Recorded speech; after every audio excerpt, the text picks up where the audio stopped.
Click the first link in the description for the best Askreddit content.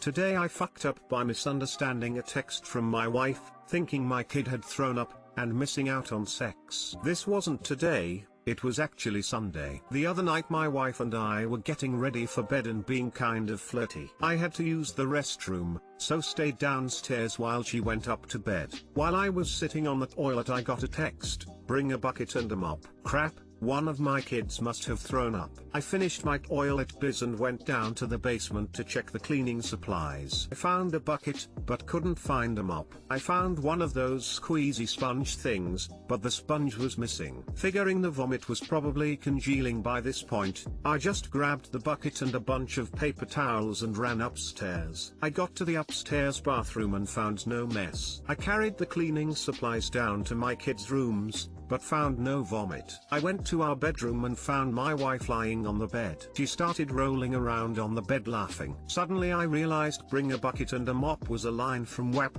Wet Ass Pussy. My wife had been in the mood, and I had spent 15 minutes looking for a mop in the basement. She was laughing so much that the mood was basically dead. Too long didn't read, my wife texted me a line from a Cardi B song to tell me she was in the mood. I thought she wanted me to bring cleaning supplies because a kid threw up.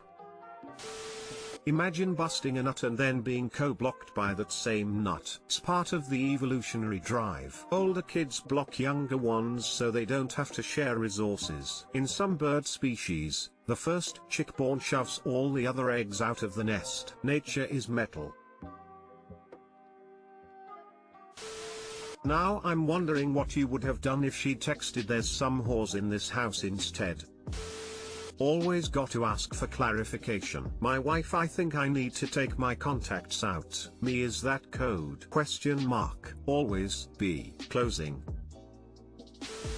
You took the safe route, don't worry. Right?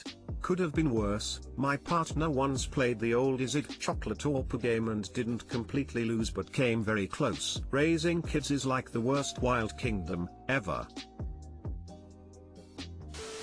As a dude that has been married for 25 years, this story resonates so much. You just get in a groove, words, phrases, signals are just there and you need to be really tuned into what's going on or you will miss them. This is a perfect example and really funny. Bucket and mop is a puking kid, sink leaking, dog took a dump on the carpet, certainly not WAP. That being said, you did the right thing. If the script was flipped, you run upstairs with your pants around your ankles, to a puking kid. Well, that would have been an unfortunate result. You did the right thing. Score 1 for you.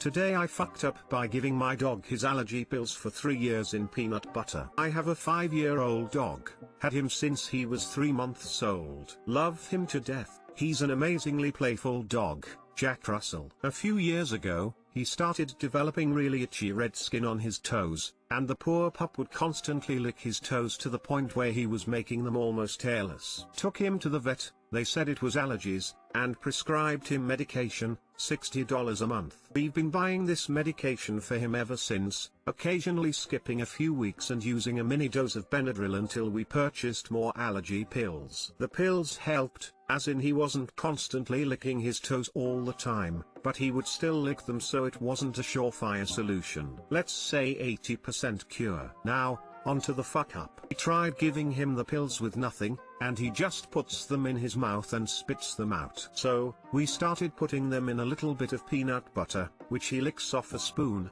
and the pill gets swallowed along with the PB. A few weeks ago we ran out of peanut butter, so we used Jello instead. It worked just as well because he swallowed it right up. Over the next few days we did the same thing, and he wasn't licking his toes at all. Light bulb. We took our dog to the vet to get an allergy test, which we should have done from the start. Test result: dog is allergic to peanut butter. We've been giving him his allergy pills dipped in the substance he's allergic to. He's a happy dog now with no more itchy toes. Too long didn't read, spent around $2,000 on allergy pills over 3 years to battle dog's allergies. Dipped his pills in peanut butter to get him to swallow them. He's allergic to peanut butter. Edit: pills are apocal 4 milligrams.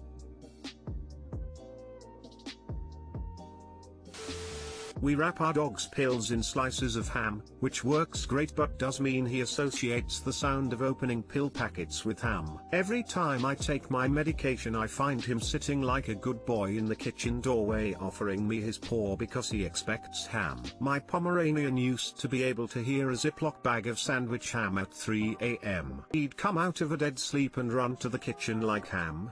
You have ham?" I totally have been there. I kept getting rashes on my hands at work, so I started washing my hands more often to clean whatever was causing the rash. I was allergic to the soap. Why must suffering taste so good? It's like snorting crushed claritin mixed with pine pollen. Good to hear you got it sorted. Got it snorted. $60 a month? Must be a pockle?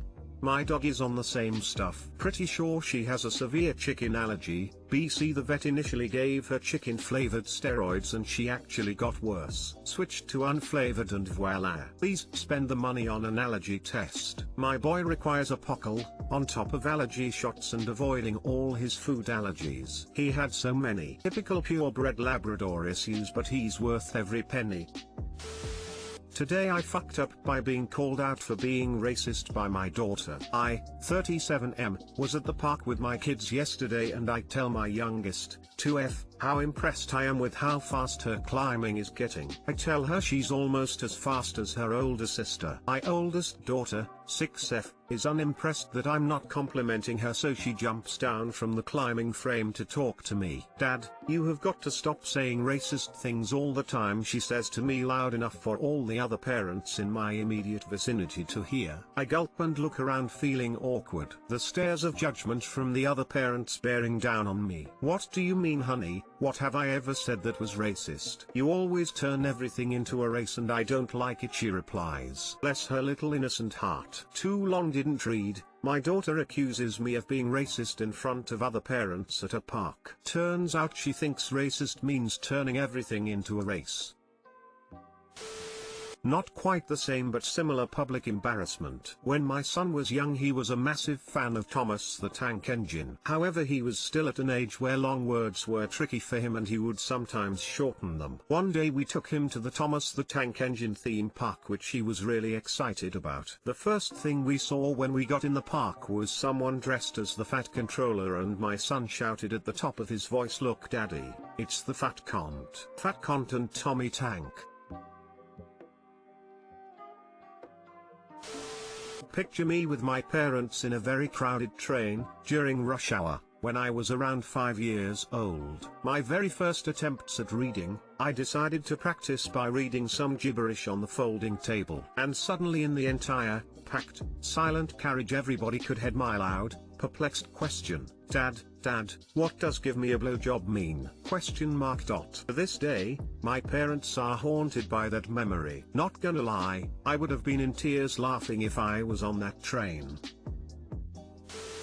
Your story reminded me of myself as a kid. When I was little, I used to think that drinking and diving meant drinking anything while driving. My mom was amused. Same, I used to scold my dad all the time for drinking and driving. Meanwhile he'd be drinking water or something.